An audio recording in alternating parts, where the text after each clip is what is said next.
bendiga, amada iglesia, en esta gloriosa noche. Nos estamos gozando, verdaderamente la presencia de Dios está en este lugar. Wow. Voy a utilizar las palabras que utiliza nuestro pastor Misraín, el gigante que voy a presentar en esta noche. Tuve el privilegio de conocerle aproximadamente en el 2001, cuando fui invitado a la iglesia AMEC, Casa de Alabanza, a tocar con un Big Band que habían formado en ese tiempo. Los que no saben lo que es un Big Band, es como una orquesta compuesta de varios saxofones, varios trombones, así como la base que usted está acostumbrado a ver, que es lo que es el bajo, batería. Eso es un Big Band, una banda grande. Y recuerdo que de ahí en adelante comenzamos a participar en diferentes actividades que envolvían la iglesia. Aun cuando todavía era miembro de una denominación acá en Humacao. Recuerdo en el año 2003, Dios respondiendo a un llamado que Dios me estaba haciendo para que pudiera no solamente acompañar a diferentes ministros, sino que pudiera grabar un disco de música instrumental, en este caso a través del saxofón. En ese año 2003, aún la denominación y muchas personas no estaban acostumbrados a esto y se hizo bien difícil. Estuve haciendo diferentes actividades para poder lograr terminar esta producción. Y yo recuerdo que cuando yo me acerqué a la iglesia AMEC Casa de Alabanza, el pastor no dudó, no solamente en respaldarme, sino en enviar todo el equipo de trabajo a nivel de ministerio de adoración para que estuviera conmigo en una actividad donde yo iba a sacar fondos para poder terminar esta producción. Eso fue algo que marcó mi vida porque precisamente pude grabar el disco y pude comenzar en el ministerio musical y ver cómo Misraín creyó en lo que Dios había puesto en mi corazón. También Dios lo utilizó como profeta en mi vida para afirmar lo que Dios tenía para con mi vida. Marcó no solamente de mi vida, sino también la vida de mi familia. Damos gracias al Señor por la vida de este siervo, porque recuerdo que cuando yo comienzo a transicionar, el Señor comienza a hablar a mi vida. En el año 2005, ya han pasado básicamente casi 10 años, me hago miembro de la iglesia AMEC Casa de Alabanza. Y recuerdo, y algo que lo llevaré hasta que esté en las moradas celestiales, amén, que una de las cosas que más he aprendido es que mi instrumento se convirtió en una herramienta y que el verdadero mensaje no se encierra en ese instrumento, sino se encierra en una vida de adoración. Porque cuando yo veo una persona como Misraín, que es una persona que Dios le da una sabiduría humana tan impresionante, pero que eso no es lo que realmente lo mueve, sino que a través de su humildad Él puede llevar la presencia de Dios a donde quiera Él se dirija y dejar no solamente una huella a través de sus palabras, sino que la presencia de Dios desciende y se manifiesta de una manera hermosa y poderosa. Y por eso en esta noche para mí es más que un privilegio poder volver a escuchar la palabra de este siervo de Dios, el pastor Misraín Esquilín. Es un privilegio, pastor, volver a escucharle.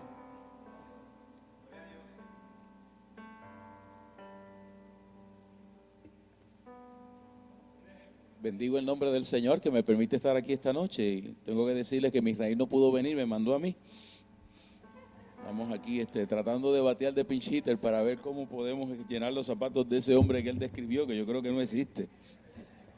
De verdad quiero darles un caluroso saludo en el nombre del Señor y en el nombre de la iglesia que me honra en pastorear, la iglesia AMEC, Casa de Alabanza. Es una iglesia bien particular. Nosotros somos unos 13, 14 pastores y estamos tratando de inventar todos los días cómo sacamos más tiempo para poder hacer las cosas que el Señor nos ha enviado a hacer. Así que anhelamos y suplicamos sus oraciones. Esta noche estoy muy bien acompañado con mi hermano Luis Morales. Luis, por favor, ponte de pie. Luis es una de esas bendiciones que Dios llevó a nuestra iglesia en el 2001 y se ha convertido además de un excelente consiervo, un excelente amigo. Forma parte de ese grupo de trabajo que todos los años viajamos juntos a capacitarnos y a prepararnos y sacamos ese tiempito para poder recibir la gracia y la bendición del Señor. Son como unos 10 o 12 hombres que andan como audiencia cautiva en el mes de enero, y ese viaje pues se prepara todo el año. Hay unos materiales que se les reparten el día que salen, y sobre esos materiales estamos trabajando durante toda esa semana. Y quiero excusar a mi señora esposa, Edith. Edith y yo estamos ya camino a nuestros primeros 40 años de casados. El próximo mes de enero estamos cumpliendo 40 años de casados, pero tiene un caso de abuelitis bien fuerte, porque la menor de nuestras hijas nos regaló un nieto recientemente, y ese nietecito que acaba de nacer tiene como 3 meses, y su hermana están en casa esta noche, así que ya usted sabe que cuando el espíritu de abuelitis toca, bien difícil poder sacar a las abuelas de la casa. Allá había un ejército de tortitas de calabaza que ella estaba haciendo. Mandó a buscar calabazas nuevas para poder... No voy a hablar de eso porque se me olvida predicar. Quiero dar las gracias a los pastores, a Gina y a Manuel, por este privilegio. Es un riesgo el que ustedes se corren al traerme aquí este púlpito. Como bien ustedes saben, traer pastores invitados a una iglesia siempre es un riesgo. Y lo que queremos hacer esta noche, más que predicar, es poder compartir una serie de impresiones que Dios ha puesto en nuestro corazón sobre una porción bíblica que se encuentra en el libro de Santiago. Y te voy a invitar a que la busques. Yo he estado mirando estas notas durante toda la tarde. Se escribieron hace ya varios meses, inspirados por el Espíritu de Dios. Y mientras más las miraba, yo le decía al Señor, pero que mucho se parece esto que me inspiraste hace varios meses a lo que está pasando hoy. Y el Señor me decía, es que yo conozco los tiempos, yo conozco las sazones y las oportunidades. Va a buscar usted esa carta a Santiago, está después de Hebreos y un poquito antes de la primera y segunda carta que el apóstol Pedro escribe. Y usted y yo vamos a leer esos primeros 11 versos, porque queremos asegurarnos de que tenemos un marco bíblico correcto y adecuado para poder entender lo que la Biblia nos quiere enseñar en esta noche. Santiago, siervo de Dios y del Señor Jesucristo, a las 12 tribus que están en la dispersión. Y la palabra en español es salud, pero ya usted sabe que está pensando como hebreo, shalom. Hermanos míos, tened por sumo gozo cuando os halléis en diversas pruebas, sabiendo que la prueba de vuestra fe produce paciencia. Se parece un poquito a lo que Pablo dice en Romanos 5, ¿verdad? Mas tenga la paciencia su obra completa, para que seáis perfectos y cabales. Subraya esa frase, perfectos y cabales, porque tiene unas connotaciones muy pesadas, sin que os falte cosa alguna. Y si alguno de vosotros tiene falta de sabiduría, pídala a Dios, el cual da a todos abundantemente y sin reproche, y le será dada. Pero pida con fe, no dudando nada, porque el que duda es semejante a la onda del mar, que es arrastrada por el viento y echada de una parte a otra. No piense pues que en tal haga que recibirá cosa alguna del Señor. Y aquí empieza una advertencia. El hombre de doble ánimo es inconstante en todos sus caminos. El hermano que es de humilde condición, gloríese en su exaltación. Pero el que es rico en su humillación, porque él pasará como la flor de la hierba. Porque cuando sale el sol con calor abrasador, la hierba se seca, su flor se cae y perece su hermosura, su hermosa apariencia. Así también se marchitará el rico en todas sus empresas. Esta es la palabra del Señor. Es interesante, cuando yo empiezo a leer la carta a Santiago, cuando empiezo a trabajar con este bosquejo, una de las primeras cosas que me llamaba la atención es el énfasis que tanto Santiago como Pablo hacen en que nosotros aprendamos a mirar los momentos difíciles de la vida con los espejuelos correctos. Tanto Pablo en Romanos como Santiago en el capítulo 1 nos están diciendo algo que si yo trato de mirarlo racionalmente no me hace sentido. Me dicen, apréndanse a gozarse en los tiempos difíciles. Y yo trato de mirar esto de manera racional, de manera humana, y digo, esta gente tiene que estar loca. Porque de momento encuentro una noticia de que el carro me lo robaron, o que me lo chocaron, o que no tengo dinero para pagar la casa y el banco me lo quiere ejecutar. Y leo esta palabra, y esta palabra me dice, tengan por sumo gozo cuando se encuentran en esa prueba. Yo no sé si a usted eso le hace sentido. A mí no me hace sentido. A menos que tenga los espejuelos del Espíritu Santo de Dios. Porque el proceso con el cual estos hombres, particularmente este escritor, está trabajando, no se trata de uno mirar la vida desde la perspectiva de mañana, tarde y noche, sino desde el propósito que Dios tiene con nosotros como un todo. Déjenme explicar algunas cosas técnicas del pasaje para que entonces podamos analizarlo y discutirlo. Cuando yo voy al verso 4 y el verso 5, que son precisamente el core de esta porción, nos dice que el proceso en el que yo me desarrollo en medio de la prueba debe provocar que yo tenga paciencia y que la paciencia tenga su obra completa. Constantemente esa palabra completa, él la va a estar utilizando en su carta, porque lo que traduce Reina y Valera como completa es la palabra teleios, también se traduce como perfecto. Y lo que significa es una meta que se ha dispuesto para que yo la alcance. Cuando yo leo el verso 4, dice que el propósito de esto es que nosotros podamos ser perfectos y cabales. Nos está diciendo, Dios no está provocando o no quiere que tú seas simplemente intachable, simplemente que no tengas ninguna falta, porque eso entre nosotros no puede suceder. Siempre hay alguna debilidad, siempre hay algo de donde yo cojeo, siempre hay un problema que yo tengo que resolver. Pero cuando me dicen que tengo que ser perfecto, yo veo la palabra que aquí se traduce como perfecto, que es también la palabra teleios, me doy cuenta de que eso es como ese bajo que han puesto ahí al frente y me están diciendo, alcánzalo y aprende a tocarlo. Como si fuese esa experiencia, o como esa puerta que está en la parte de atrás, alcánzala y ábrela, porque es hasta ahí que yo quiero que tú llegues. Esto es lo que aquí se traduce como perfecto y es también lo que se traduce como cabal. ¿Qué significa esto? Que Santiago lo que me está diciendo a mí es, mira, te van a presentar en la vida muchas situaciones que son buenas, pero también te van a presentar muchas situaciones que son incómodas y algunas de ellas no te van a gustar. Cuando te encuentres con ellas, trata de tener y desatar del Espíritu Santo la mayor cantidad de gozo posible, porque Dios está usando esas experiencias que no son tan buenas y que a ti no te gustan, para que tú alcances el bajo o para que tú alcances la puerta, para que puedas llegar a la meta que el Señor ha preparado para ti. En español eso se pierde, pero yo he decidido esta noche, por la inspiración que el Señor me ha dado, poder ensamblar algunas enseñanzas que nosotros obtenemos cuando estamos atravesando esas experiencias que no son precisamente las que a mí me gusta vivir. A mí me encantaría vivir constantemente montándome en un avión y yendo con los nietos a Disney World. ¿Pero puedo hacerlo? No. Para empezar, tengo que trabajar para vivir. Y dos, no tengo el dinero para poder hacerlo.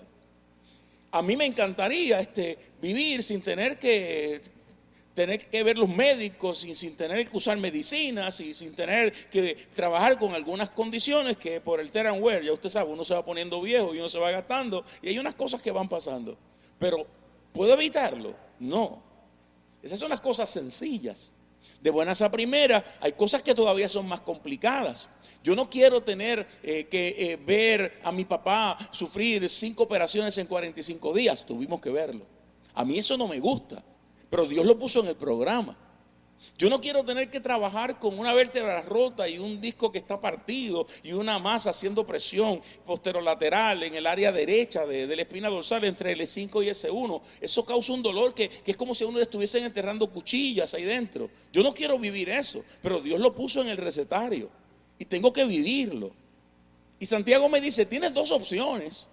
Te echas a llorar como todos los demás, o le encuentras propósito a este asunto. Le encuentras el propósito de Dios, que no es otro, que tú puedas alcanzar la meta que Él ha trazado para nosotros. ¿Alguien está entendiendo lo que yo estoy diciendo esta noche? Ahora, es importante entender que no existe una escuela más poderosa y más rica para poder capacitarnos para alcanzar el propósito de Dios que la escuela de los dolores. Yo creo que esa es una de las razones por las cuales Dios ha permitido que Puerto Rico esté en la crisis que está en este momento. Mire, la mayoría del pueblo puertorriqueño no tiene culpa de lo que está sucediendo aquí. La mayoría de nosotros como puertorriqueños no tenemos culpa alguna del desastre en que la isla está metida en este instante. Pero todos tenemos que sufrir los embates de estos dolores. Y uno se para frente al espejo y le dice al Señor, pero yo no formé parte de esa administración que se robó ese dinero. Yo no estaba en la Autoridad de Energía Eléctrica cuando estaban desangrando los fondos y se han llevado la riqueza y la vida del pueblo. Yo no estaba en el Banco Gubernamental de Fomento, yo no estaba en el Senado, yo no estaba en la Cámara.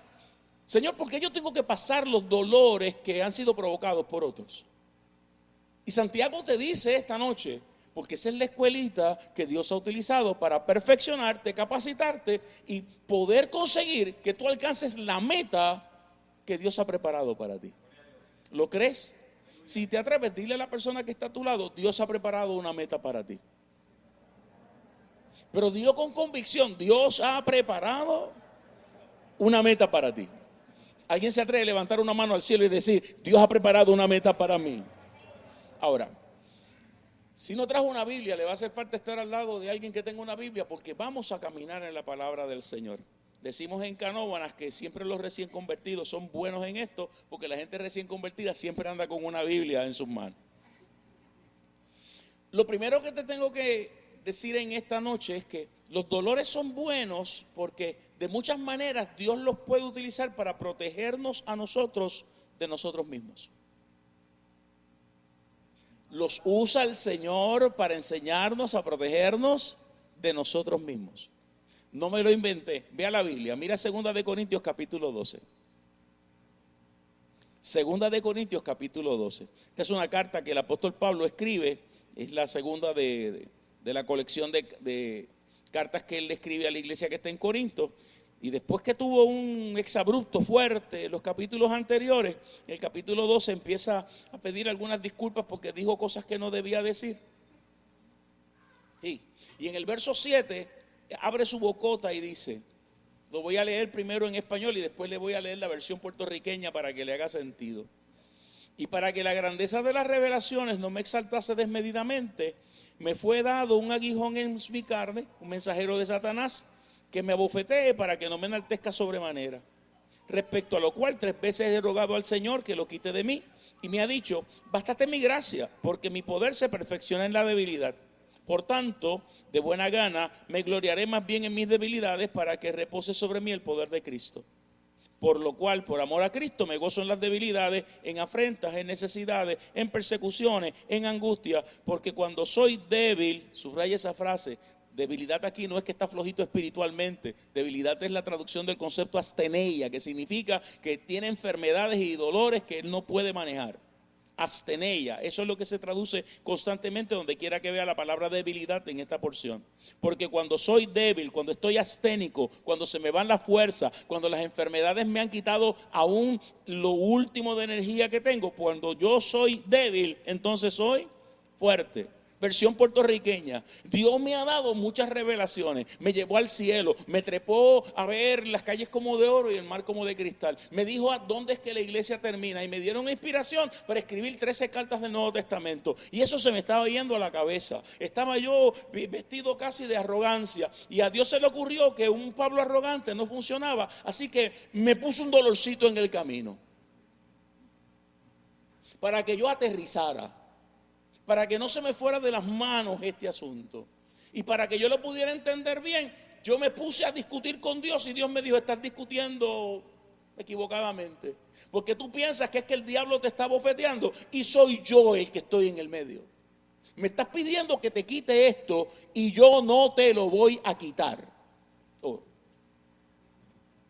Yo sé que este es un mensaje atravesado porque yo estoy acostumbrado a que llego a la iglesia y la pastora me diga, vengan los enfermos, que Dios, vamos a poner las manos sobre ellos y si el Señor en su misericordia quiere, los dolores van a desaparecer. Este dolor Dios no se lo iba a quitar. ¿Y por qué Dios no se lo iba a quitar? Porque necesitaba mantenerlo aterrizado para que él pudiera ser el siervo que tenía que ser. Y Pablo levanta las manos y dice, desde ese momento en adelante, yo he decidido gloriarme en mis enfermedades. No es que él se amistó con ellas. Usted no se hace amigo del dolor. Eso sería un disparate, casi una psicopatología, una enfermedad de la cabeza. Usted no se hace amigo de las crisis, pero usted puede gloriarse en ellas. ¿Entiende la tesis? Yo puedo decirle al Señor, no me gusta ese dolor, pero ese dolor se va a convertir. Esa frase no es mía, es de P.T. Forsyth. Decía, hay que conseguir que el dolor se convierta. Lo dijo en el siglo XIX en Escocia. Hay que conseguir que el dolor se convierta. Porque si el dolor se convierte, me pusieron unos espejuelos distintos para ver la vida. Y entonces no me va a detener. no me va a paralizar, no me va a anquilosar, y la puerta yo la voy a alcanzar. ¿Alguien lo recibe en el nombre del Señor? Y mire lo que él dice: desde ese momento he decidido gozarme cada vez que esté enfermo, cada vez que tenga privaciones, cada vez que esté en medio de insultos, cada vez que sufra persecuciones, cada vez que tenga dificultades, las que sufro por Cristo, las que sufro en las manos de hermanos y de gente que no conoce al Señor. Porque cuando yo estoy en esos zapatos, entonces soy fuerte. ¿Alguien tiene una palabra de alabanza para el Señor por eso? Es una experiencia dolorosa protegiendo a San Pablo de él mismo. ¿Y qué le puede hacer pensar a usted o me puede hacer pensar a mí que Dios va a cambiar la escuelita con nosotros? Si me permite aplicaciones macroscópicas, usted choca con un Puerto Rico en el cual nosotros vivíamos como un país primermundista, con guillas de primer mundo, y gastando como si el mundo jamás vendría a Puerto Rico sin dinero. Y abre la pluma y gasta electricidad y compra, que mañana viene más. Y Dios tiene que cambiar la mentalidad al pueblo. Y tiene que cambiarle la mentalidad a los administradores. Pero tiene que empezar desde abajo. Tiene que empezar con las familias. Tiene que empezar con los hombres y las mujeres puertorriqueñas y aquellos hermanos de otros países que nos acompañan. Y enseñarnos a ser buenos mayordomos de lo que tenemos. Déjeme salir de esa tesis y presentarle algo un poco más gráfico para ver si puedo grabar este concepto en el corazón. La iglesia que pastoreo tiene la bendición de que hay varios galenos, hay muchos médicos allí trabajando. Y hay una muchachita que la vi crecer desde pequeña. Desde que empezó sabía que iba a ser médico y la fuimos dirigiendo en el proceso para poder conseguir la especialidad que realmente ella debía estudiar. Se hizo gastroenteróloga. Board Certified, tiene 14 cerebros, es extraordinaria. En medio de su práctica médica, está practicando un procedimiento con un paciente que tiene SIDA, HIV, y la aguja en el proceso traspasa su guante y su mano. Está embarazada, en su 6º mes de embarazo. A causa del embarazo no le pueden poner los paneles que regularmente usted le pone a cualquier practicante de salud que sufre un percance como este. Ese bebé se perdió. Al 8º mes de embarazo da a luz y perdió esa niña unos 14, 15 días y se murió. Yo recuerdo a esta muchacha, ella es la doctora Yadira Maite Correa, Mulán, ustedes la conocen y compartieron con ella muchas veces, esposa de Neftali. Presentarse a la funeraria y arrodillarse frente al cuerpecito de esa bebé y levantar las manos y cantar una canción de Renán Carías: puedo tener paz en medio de la tormenta, aunque mi mundo esté hecho pedazos, el Señor va a ordenar mis pasos y yo puedo tener paz en medio de la tormenta. Fuimos al sepelio, sepultamos esa bebé. El proceso de restauración con esa pareja fue un proceso muy complicado. Dios visitó a esta pareja con una niña unos años más tarde, Mía.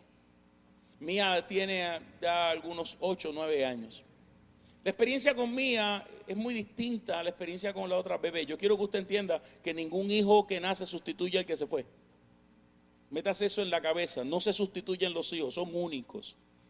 Pero cuando usted se sienta con Mulán, usted se da cuenta de que algo cambió en su corazón y en su parecer. Y hasta su práctica médica cambió con la muerte de esa bebé y con la llegada de la otra. Este verano yo tuve la dificultad de trabajar con una de mis hijas espirituales, está localizada en Estados Unidos. Esta nena tiene un PhD en ingeniería, la Ford le compró todos los bocetos que ella hizo de un motor nuevo y se la llevó para Estados Unidos. Esa nena, embarazada de su segundo bebé, lo perdió. Y el proceso de depresión en el que ella entra ante la pérdida de esa bebé fue gigantesco. Sus pastores me llaman y es difícil manejar el asunto a la distancia porque no tengo este contacto visual constantemente para poder hablar con ella. Pero lo que hace rico este asunto es que cuando yo miro mi Rolodex, Y aquellos que son viejos en los procesos de administrativos saben que antes usted no dependía de los teléfonos para poder conseguir direcciones, sino de una cajita que usted le daba vueltas y ahí están las tarjetitas de todas las cosas. Yo tengo un rolo de acá arriba.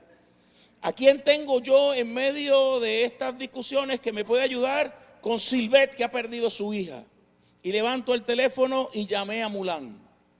Y le dije: Mulán, hace varios años atrás te dije que Dios iba a usar el dolor de la pérdida de tu hija para convertirte a ti en una escuela en vivo y a todo color, para que pudieras ser capaz de aconsejar y de cuidar a otras mujeres que vivieran esa experiencia. Y me dice: pastor, recuerdo esas palabras. Le dije: el tiempo acaba de llegar. ¿Dónde y cuándo? Fueron sus preguntas.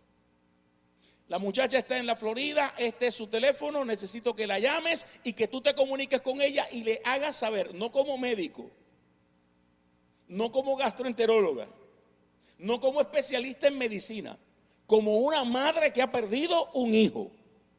Cómo Dios se metió dentro de ti y te cuidó de ti misma para poder levantarte. Yo no sé si usted está, para poder sostenerte, para poder capacitarte. Yo quiero que usted sepa que esas dos mujeres tuvieron 3 conversaciones. En la tercera conversación la depresión de Silvet había desaparecido. ¿De quién es la gloria? De Dios. ¿A quién Dios usa? A alguien que tiene que sufrir el dolor de la pérdida de un hijo, para que pueda ser capaz de consolar a otro que tiene esa misma experiencia. Toca al que está a tu lado y dile: las escuelitas de Dios pueden ser difíciles, pero todas nos conducen a la meta prometida. ¿Se atreve a levantar la mano y darle una palabra de alabanza al Señor? Ahora, Santiago nos dice en ese capítulo 1 que el dolor lo que hace es fortalecer nuestro carácter. Lo leo otra vez. Hermanos míos, tened por sumo gozo cuando os halléis en diversas pruebas, sabiendo que la prueba de vuestra fe produce paciencia. Paciencia no es la actitud de sentarme a esperar a ver lo que pasa. Esa es una mala traducción de ese concepto. El concepto que se traduce como paciencia es del griego upomoné. Y upomoné es la capacidad para enfrentar las cosas que a mí me atemorizan. Lo repito. Upomoné, que se traduce en español como paciencia, lo que significa es la capacidad para enfrentar las cosas que a mí me atemorizan. Y como eso es un proceso extenso, por eso en español se traduce como paciencia. ¿Qué hace el dolor? Me hace mirarme por dentro. ¿Qué tengo? ¿Con qué no cuento? Déjeme explicarlo con un modelo bíblico porque hace falta que usted lo razone así. Vaya al libro de Job, por favor. Y esto es parte de un sermón que me toca predicar el domingo, así que no lo quiero mover mucho. Estoy en el capítulo 33 del libro de Job. Rapidito para que no se me pierda en la exégesis. Job tiene un montón de problemas, ha perdido todas las propiedades, ha perdido sus 10 hijos, tiene una enfermedad que lo está acabando. Todo el mundo está consciente ya de que es una intoxicación por arsénico lo que él vive, pero sus dolores de cabeza ni son las enfermedades, ni son la muerte de sus hijos, es el cuestionamiento que él tiene del dolor. ¿Dónde está Dios? Dios es mi enemigo, ¿cómo Dios permite que esto me pase? Llegan 4 fulanos a trabajar con él, 4 amigos, entre comillas. Y lo digo entre comillas porque el problema de Job comienza cuando los amigos llegan. Mire, Job peleó cara a cara con el diablo y el diablo desapareció en el capítulo 2 y nunca más aparece en el libro. Y los problemas de Job empiezan en el capítulo 3, después que el diablo se va. ¿Me está entendiendo? Después que el diablo se va, empiezan los problemas de Job. Porque llegó un Elifaz temanita, un Bildad suita, un Sofar naamatita, y empezaron a darles discursos, y esos discursos le volaron la cabeza. Y él empieza en una pelea con ellos, yo no tengo tiempo para discutirlo, una pelea que él gana. Pero gana de mala manera porque no debió haberla ganado. Luego que esos señores se callan, aparece un tal Eliú en el capítulo 32 y en el capítulo 33 Eliú le está hablando todavía. Oiga lo que dice el verso 14 en adelante de ese capítulo 33. Sin embargo, en una o en dos maneras habla Dios, pero el hombre no entiende. Algunas versiones bíblicas dicen: de muchas maneras le habla Dios a los seres humanos, pero no entendemos. Mire la primera forma: por sueño, en visión nocturna, cuando el sueño cae sobre los hombres, cuando se adormecen sobre el lecho. Entonces revela al oído de los hombres y les señala su consejo, para quitar al hombre de su obra y apartar del varón la soberbia y detenerlo del sepulcro. Mire la segunda manera, verso 19. También sobre su cama es castigado, con dolor fuerte en todos sus huesos. Eliú está diciendo: Dios te puede hablar a través de los sueños y de las visiones, pero te puede hablar también a través de la cama, del dolor, de la enfermedad, de la tristeza. Su carne desfallece, dice el verso 21, de manera que no se ve, y sus huesos que antes no se veían aparecen. Su alma se acerca al sepulcro y su vida a los que causan la muerte. Mire el verso 23 para que vea la tercera forma. La tercera forma: primero, sueños, visiones. Segundo, a través del mismo dolor. Tercera forma: si tuviese cerca de él algún elocuente mediador muy escogido, que anuncie al hombre su deber, que le diga que Dios tendrá de él misericordia. Tuvo. No es que va a tener, es que Dios ya tuvo misericordia. Que lo va a librar de descender al sepulcro, que lo libró de descender al sepulcro, que va a hallar redención, que halló redención. Job sigue con su dolor, sus hijos están enterrados, su enfermedad está aquí. Y Eliú le dice: tu problema es que tú no has podido desarrollar tu carácter delante de la presencia del Señor porque te falta revelación. Y Dios te puede hablar a través de los sueños y de las visiones, pero te puede hablar también a través de la enfermedad que tú tienes en este instante, del dolor que tú estás sufriendo. Y te puede hablar a través de alguien que no ha nacido todavía, que no se ha encarnado, no se ha metido en el vientre de María. Uno que se llama el elocuente mediador muy escogido. El que está ante la presencia del Padre, el que está intercediendo por ti. No ha nacido todavía, pero yo he recibido en la revelación que Él puede mediar por ti y te puede hablar. Y Él te va a decir que no es que Dios va a tener de ti misericordia, es que Dios ya tuvo misericordia. No es que Dios te va a librar del sepulcro, es que Dios ya dijo que esto no te va a provocar la muerte. Oh, bendito el nombre del Señor. No es que tú vas a hallar redención, es que ya Él pagó el precio por ti. ¿Alguien se atreve a darle esa palabra de alabanza al Señor? Cuando Eliú termina de hablar, Job dice: yo no necesito más palabras humanas, ahora lo que necesito es escuchar a Dios. Y Dios empieza a hablarle. Capítulo 38. ¿Está claro eso? Dolores que se utilizan para fortalecer nuestro carácter, porque nos producen paciencia, y esa paciencia se completa. Le meto mano a todo lo que tengo por dentro que me está haciendo daño, me atemoriza, y entonces puedo ser perfecto y cabal sin que me falte cosa alguna. Abre tu Biblia en Primera de Pedro capítulo 1. Un poquito después de esa carta de Santiago, te vas a encontrar que está inmediatamente en las cartas de Pedro. Y en el capítulo 1, el verso 7, mire lo que dice: para que sometida a prueba vuestra fe, mucho más preciosa que el oro, el cual aunque perecedero se prueba con fuego. Está hablando de la fe. Para que sometida a prueba vuestra fe, después que dice ese asunto que se prueba como el oro, para que sometida a prueba vuestra fe sea hallada en alabanza, gloria y honra cuando sea manifestado Jesucristo. En español, no existe una escuela que pueda fortalecer mi fe más que la escuela del dolor.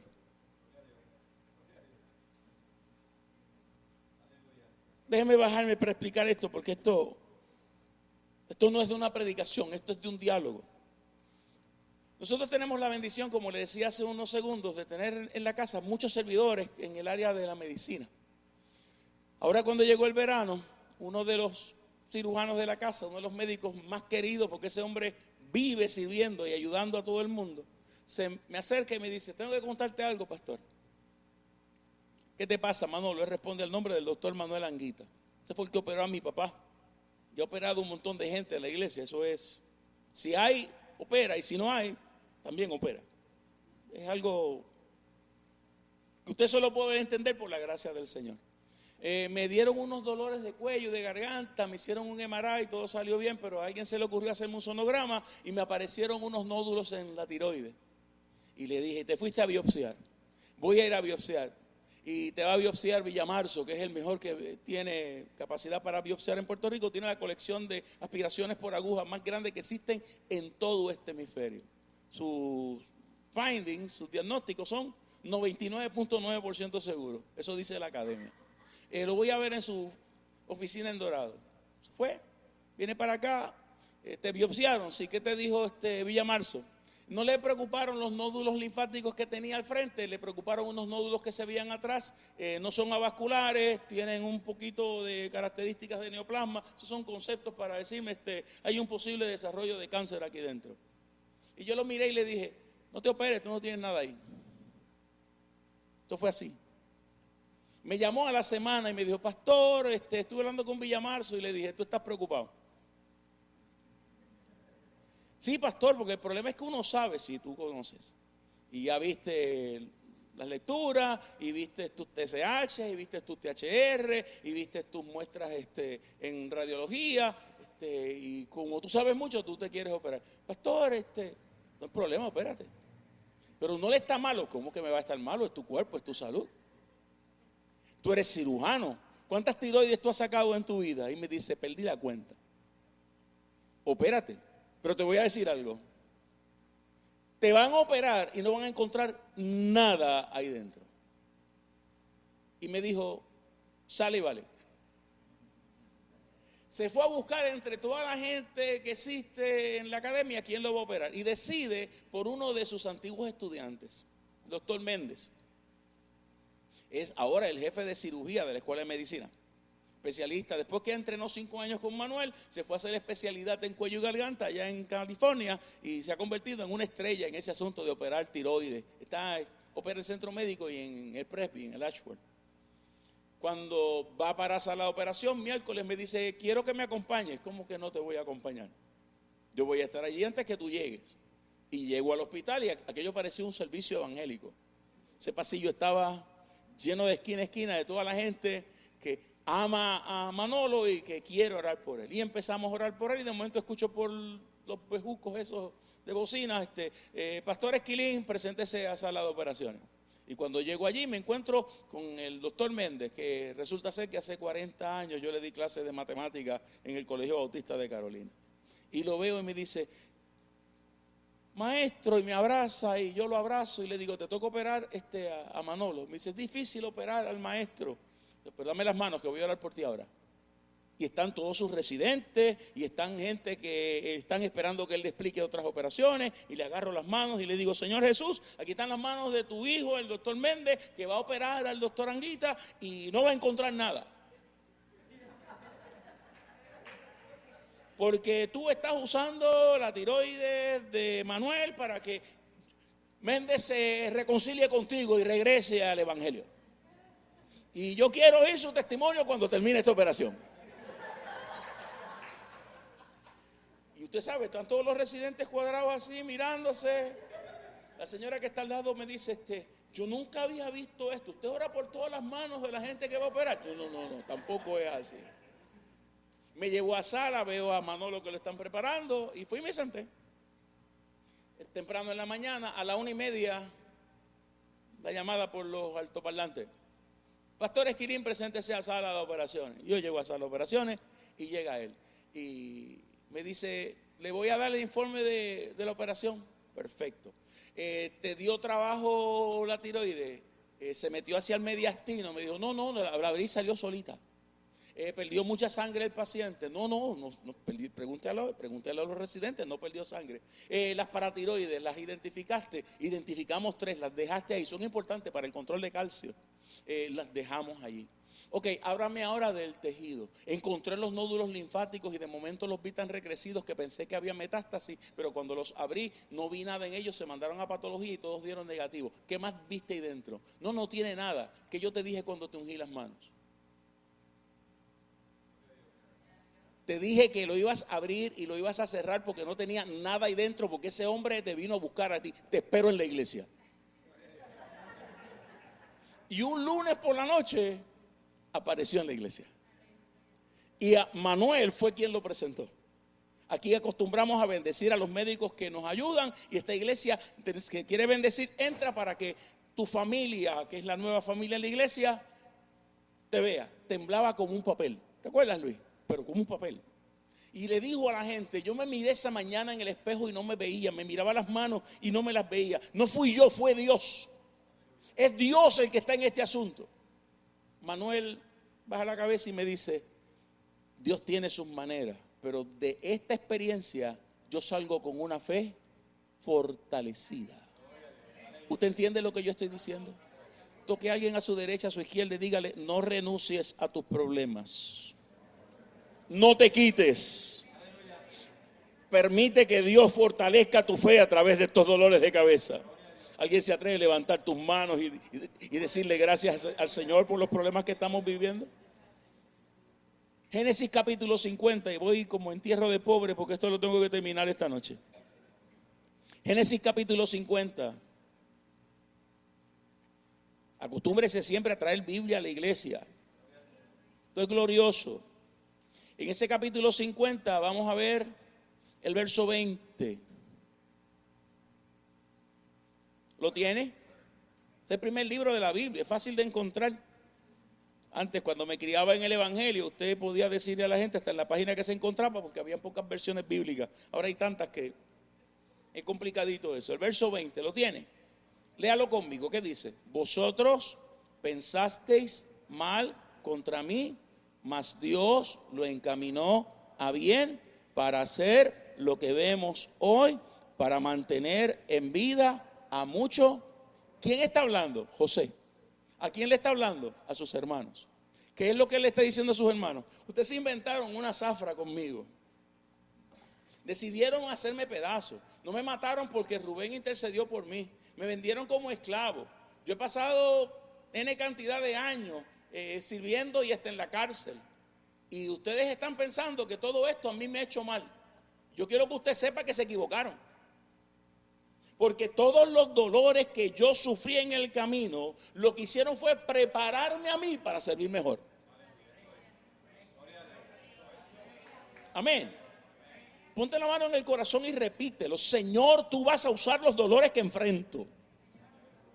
Tú vas a usar los dolores que yo estoy enfrentando para capacitarme para servir mejor. Si lo hiciste con José, lo vas a hacer conmigo. Levante esa mano y dale una palabra de alabanza al Señor. Bendito el nombre de Jesús. Oh, aleluya. Usted leía hace un ratito en el capítulo 12 de 2 de Corintios que el apóstol Pablo decía que él había decidido tener placer, gozarse en las enfermedades y en las persecuciones, porque había descubierto que él era fuerte cuando estaba en medio de esas situaciones. No es que él ama estar enfermo. Eso sería enfermizo, sería un problema de una enfermedad mental severa y habría que hospitalizarlo. Es que él se ha dado cuenta de que cada vez que llega en la vida esa experiencia donde me sirven un dolor, me sirven una tristeza, me sirven una crisis, en algún sitio Dios está abriendo unas puertas que son de bendición para mí, y este es el carril, este es el vehículo, este es el camino. Este es el instrumento, esta es la herramienta para que yo pueda desvestirme de otras cosas que me están paralizando y fortalecerme en el propósito de Dios. ¿Me entendió? Tuve una experiencia así entrando el 2009 al 2010. que está grabada. Yo sé que hay mucha gente en Puerto Rico que vio ese video, pero quiero relatártela aunque sea por un minuto o dos. Yo me partí una vértebra durmiendo. La vértebra entre L5 y S1 se partió por tensión acumulada, se partió un disco y la presión que yo tenía en esa vértebra era terrible. A mí me entrenaron de manera en la ciencia y a mí me dicen hay que operarte. Y yo veo los do's and don'ts y operarse era lo que es correcto. Los médicos que me fueron a ver a casa me dijeron hay 2 neurocirujanos que tienen ya citas para ti, para que usted decidas cuál de ellos te va a operar. Yo no tengo ningún problema con eso. Mi dolor de cabeza es qué es lo que quiere Dios. Y yo oigo la voz de Dios que me dice ellos te pueden operar, pero yo también lo puedo hacer. Entonces se me crea un problema, no con Dios, sino con la gente que me está hablando. Gracias por las citas con los neurocirujanos, pero Dios me dijo que Él me puede operar y Él me va a operar. Yo no estoy en contra de los médicos, gente. Yo creo que Dios usa a los médicos y los usa poderosamente.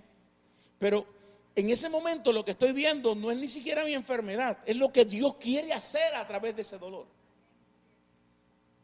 Para que puedan entender esto, yo estoy usando Demerol con Fenergan a veces 4 veces al día para controlar el dolor.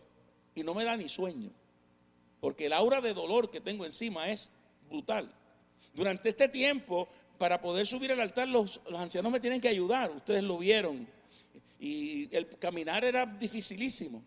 Pero el problema no fue ese. El problema es cuando Dios me dice, ve a la iglesia y anúnciale a la iglesia que el 24 de enero a las 8 de la noche yo te voy a operar en el púlpito. Esto está complicado. Yo no sé si ustedes estaban allí esa noche. Yo fui a la iglesia y me paré y le dije, el día 24 de enero vengan preparados para orar. Los que vengan a noveleriar no vengan, porque necesito mucha gente orando, porque Dios me ha dicho que el 24 de enero me opera en esta iglesia.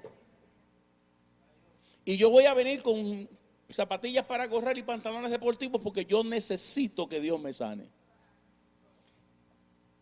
El interín entre ese anuncio y el proceso en el cual Dios me puso esa noche, yo tengo cantidades de obispos y de superintendentes generales de Puerto Rico, de Panamá, de Estados Unidos que llegan a mi casa. Y todos vienen con la misma pregunta. Sabemos que Dios te ha hablado, pero ¿y si no pasa nada? ¿Y si te quedas con el dolor? ¿Y si Dios no te opera? Y a todos les decía lo mismo, el problema no es mío. El problema es de Dios. Yo le creí a Dios y Dios me ha dicho que Él lo va a hacer esa noche. Si ustedes quieren, no vengan. Estaban todos conectados por internet esa noche. El 24 de enero a las 8 de la noche empecé a dirigir mi servicio de oración. Canté los primeros 3 coritos y dije, no, yo no puedo esperar nada más. Yo necesito que el Señor me sane ahora porque el dolor que tengo es terrible. Y Dios fue tan bueno que cuando yo voy a llamar a los boinas verdes, los ancianos de la iglesia, para que oren por mí, el Señor me dice, no, trae a los médicos que te diagnosticaron. Esos médicos son los que van a orar por ti. Y yo le digo al Señor, pero si son novatos, esta gente prácticamente está recién convertida, ¿cómo? Esos son los que van a orar por ti. Y llega este neurólogo que es neuroradiólogo, el doctor Juan Antonio Moreira. Y cuando sube al altar y me pone la mano en la espalda, yo lo veo que él mira para el cielo y la iglesia está rugiendo en oración. Pero yo quiero oír lo que él está diciendo y cuando lo miro, lo único que le escucho balbucear es el fuego, el fuego, el fuego, el fuego, el fuego. Y cuando yo miré hacia arriba, vi esa columna de fuego descendiendo sobre mi cabeza. Me calentó esa espina dorsal hasta abajo y yo arranqué a correr hasta el día de hoy. Y toda la gloria es de Dios. No se me pierda en el espacio, toda la gloria es de Dios. Pero lo que yo descubrí en ese momento era que Dios me había pedido prestada mi espina dorsal para poder provocar que una gente a quien Dios quiere usar a nivel mundial pudieran creer como nunca antes habían creído. Te pregunto, ¿para qué Dios quiere usar el dolor que puedes estar viviendo durante esta temporada? ¿Para qué Dios lo quiere usar? En muchas ocasiones los dolores Dios los presenta para darnos dirección, para enseñarnos, para motivarnos a la acción. Pero no hay nada más hermoso que eso que Santiago me dice. Te tiene que perfeccionar, te tiene que llevar a la meta, tiene que conseguir que se desarrolle en ti el carácter de Cristo. y sobre todas las cosas que al final del camino tú puedas decir que toda la gloria, todo el honor, toda la alabanza le pertenecen solo al Señor. Lo que predicamos a título personal lo predicamos también para la isla. Yo sé que en el nombre del Señor Dios está procesando a Puerto Rico con dolores inenarrables y pueden ser peores. Pero en todos y cada uno de estos escenarios, la gracia y la gloria del Señor está ya dispuesta en un programa celestial para que Puerto Rico se levante. Termino con esto. El hermano Luis Morales y el hermano Jorge Vizcarrondo nos acompañaron en algunas ocasiones a la Casa de Oración Cristiana en Panamá. La República de Panamá para nosotros es como una segunda casa. Llegar a las conferencias de Espíritu Santo y Familia, la iglesia que pastorea el reverendo Hermes Espino, es llegar a un seminario que usted pagaría lo que no tiene para poder llegar allí. De hecho, algunos pasaron sus sustitos yendo y regresando de Panamá. Esa es una historia que otro día le contamos, un avión que no le bajaban el tren delantero y los hermanos que iban en ese avión de la iglesia iban cantando, los que no eran de la iglesia, hasta los ateos iban pidiendo que se orara por ellos. Cuando nosotros comenzamos a ir a Panamá, Panamá se estaba recuperando de la invasión norteamericana de diciembre de 1989. Yo sé lo que es ver las fosas comunes con miles de muertos, ver el área de Chorrillos destruido por el cañoneo de los helicópteros artillados y de todas las bombas que explotaron allí. Ver la destrucción del país y de esa ciudad, causándole a usted un dolor y una pena extraordinaria. Dios le habló a ese país por muchos profetas y le dijo: ustedes buscan mi rostro, yo los voy a levantar del dolor y los voy a exhibir como una nación poderosa que glorifique mi nombre y serán luz en medio de las tinieblas. Yo quiero que usted sepa que el pueblo panameño aceptó esa palabra. El pueblo panameño se tira a las carreteras a protestar cuando hay una ley de homosexuales y de abortos y no se queda en la protesta. Las leyes no se aprueban. El pueblo panameño se pone entre ceja y ceja que hay que protestar por cosas que no son dignas y ni ayudan a la familia. No se queda en la protesta. Las leyes no se aprueban. ¿Entienden lo que yo estoy diciendo? Usted va a la ciudad de Panamá en este instante y usted no sabe si está en Miami, está en Atlanta o en Nueva York. La cantidad de edificios, rascacielos que hay en esa ciudad son es tan grande que usted ha perdido la cuenta de ellos y hay lista de espera para la compra de bienes raíces en esa ciudad. Hay torres de esas en las cuales usted puede ver el Atlántico y el Pacífico al mismo tiempo, por lo altas que son. La inversión que se está dando en Panamá es de tal naturaleza que constantemente ha sido el segundo país de mayor economía por los pasados 15 años. Eso no es un accidente. Es el resultado de un pueblo que, con sus defectos y sus virtudes, decidió tirarse de rodillas delante de la presencia del Señor y creer que Dios podía sacarlo de la crisis que se vive cuando usted sufre una invasión militar. Si Dios lo hizo con Panamá, lo puede hacer con Puerto Rico. Lo que hace falta es que nosotros nos miremos en el espejo de la fe y en vez de pelear con los dolores y las crisis que estamos viviendo, le digamos al Señor: usa estas crisis, usa estos dolores, convierte a Puerto Rico a través de estos problemas, fortalece nuestra fe, despiértanos para un día más poderoso, con mayores bendiciones y mayores expectativas, y sobre todas las cosas, dibuja en nuestros corazones que allá arriba tenemos un elocuente mediador. Alguien muy escogido, que ya tuvo misericordia de nosotros, que ya canceló la derrota, que ya halló redención para nosotros, y en Él nosotros nos gozamos y nos glorificamos hasta que Él venga por su pueblo o nos llame a su presencia. Que Él te bendiga abundantemente.